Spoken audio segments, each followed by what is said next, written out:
kasabot kayo. Kaya namatay ang mga tao dito sa palangga. Kayo ang dahilan kung bakit nangyari ang masaker. Mamatay tao kayo. Kriminal kayo! Hayop ka! Hayop ka! Hindi ko na sinatapas ang dila mo. Tumigil ka! Hayop ka! Kasi mapatunayan ko na may kinalaman ka! Papatayin kita! Tandaan mo yan! Hoy! Ayan! Hoy!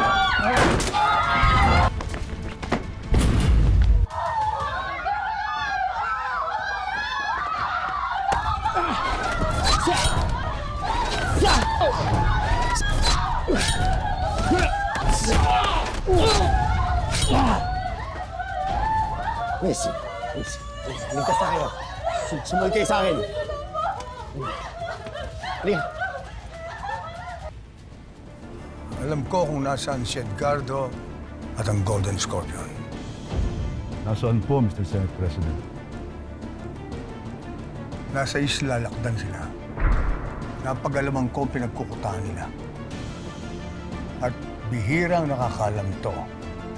At iilan lang nakakaalam ng location ng isla ito.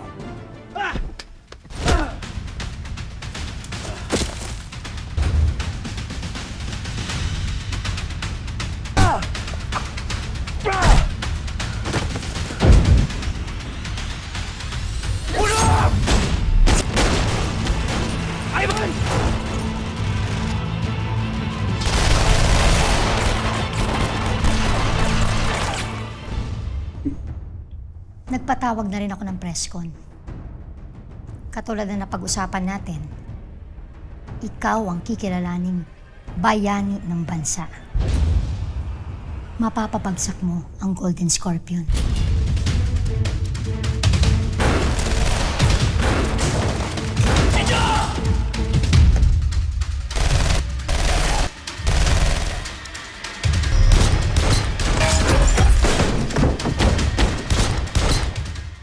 Problema ata tayo. Ha? Ano yun? Uy! Ala. Hindi, bakit sumakit yung tiyan namin sa niluto mo? Marunong ka pa talaga magluto? Oo nga, Pretty. Ano ba yung nilagay mo sa adobo mo? Hoy, Pretty! Sumakit ang mga tiyan namin dahil sa kagagawan mo. Ikaw pa may gana magsabi na wala kang tiwala sa akin? Eh, ikaw naman pala hindi mapagkakatiwalaan. Oh, di ba? Kayo lang ang hindi masakit ang tiyan. Plus, kayo lang ang hindi kumain. Equals, palpak yung luto nyo. Tara na ho! Doon tayo sa taas, maghahanap tayo ng gamot. Tara na ho! Tiyan. Sige na ho, sige na ho! Sige! Po namin si Ate Lorna bumibili ng pagkain sa palengke. Pwede po tayo doon magsimula. Ba't di natin puntahan na lang? Tingnan natin kung ano meron doon. Sige po, tara. Aling Alma doon po.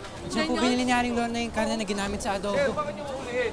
Nagtitinda lang naman ako ng maayos Naghahanap po lang naman ako Sir, ano po nangyayari dito? Naghahanap po itong vendor na to nagbebenta ng botcha. Botcha? Opo, double check na ba po? Nakikiusap ako sa iyo, sir. Sabi ko na nga ba, Nanay Alme, si Lorna na naman ang may pakana nito. Sino mo bumili ng botcha? Sino mo naman,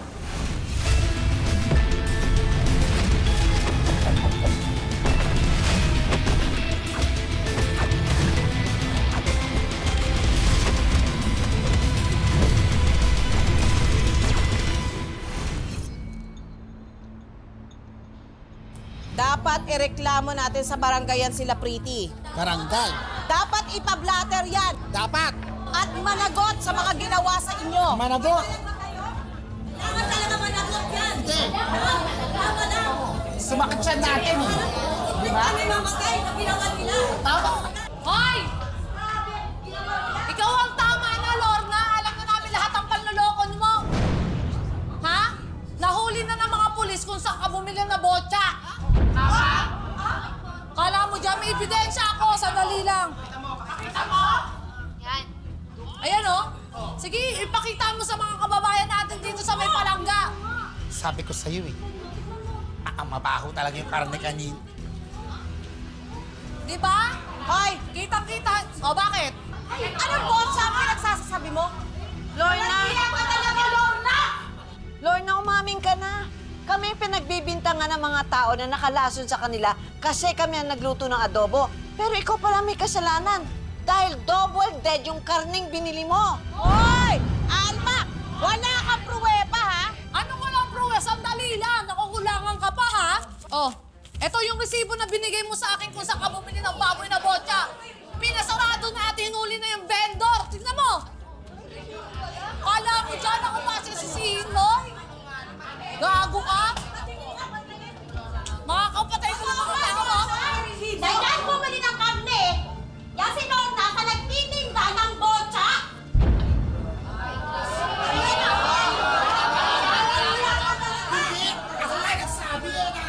Bulok yung karne. Hoy! Ayos ka talaga! Napaka-traitor mo! May mabuyag-biyag mo! Hindi namin kayo minumulgar para sa sinyo si Lorna. Tama na! Huwag na mag-ganyan!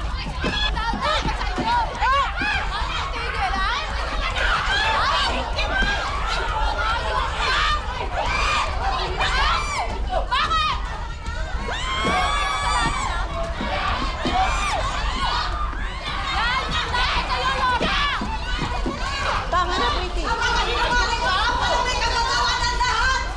Sinungaling ka na! Grabe ka! Napaka-sinungaling mo yun! Ano yan? Dali! Dali natin! Abulin na!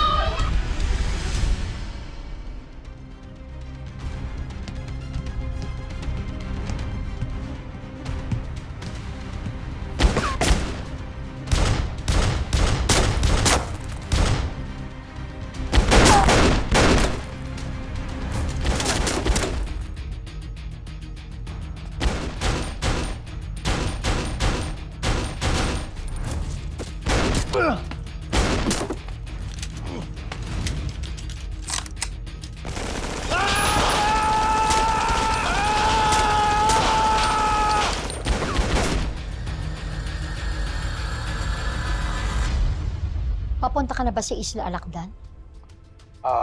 On the way na ako sa Isla Lakdan. Ikaw, nasan ka?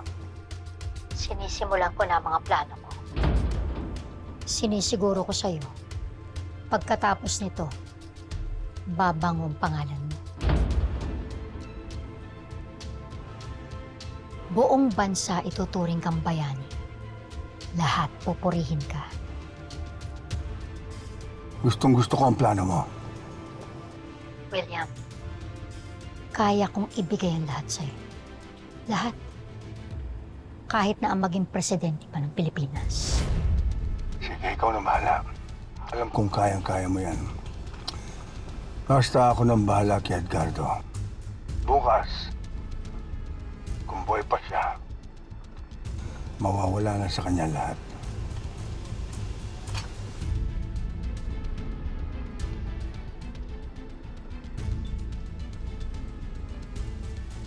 Ma'am, ready na po tayo anytime. Kompleto na ba ang press? Yes po. Lahat ng invited dumating.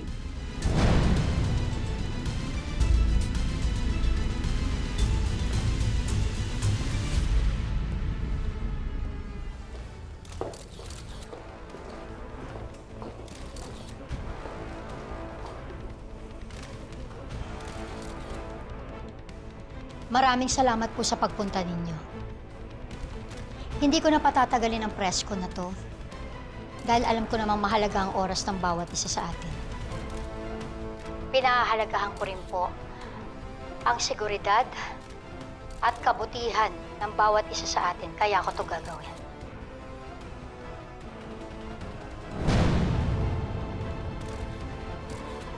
Ang nakikita po ninyo ay listahan ng mga most wanted criminals ng bansa. Nanggaling po ang listahan na ito sa isang malapit at maaasahan na kaibigan. Sa totoo lang po, natatakot ako para sa buhay ko. Pero kailangan ko pong gawin to. Dahil panahon na para makilala ng bawat Pilipino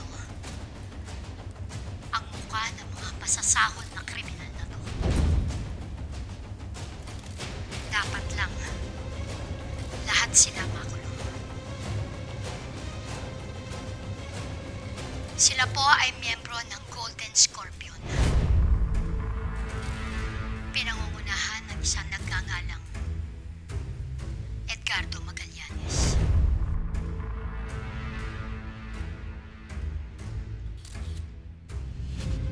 Kilala ko to. Magandang gabi po. Napadpad po kayo sa barangay namin. May kailangan po ba kayo? Dito ba nakatira si Elias Guerrero? Kaano-ano niyo po ba siya? Ama niya.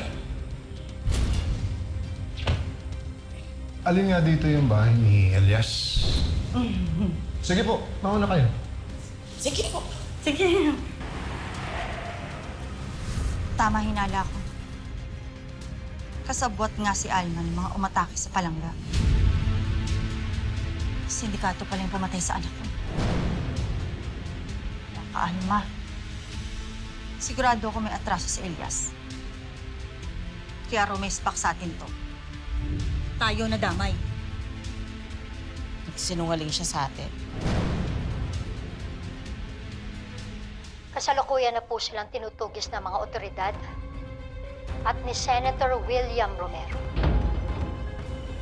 Sa totoo lang po, hindi alam ni Senator William ang gagawin ko nito.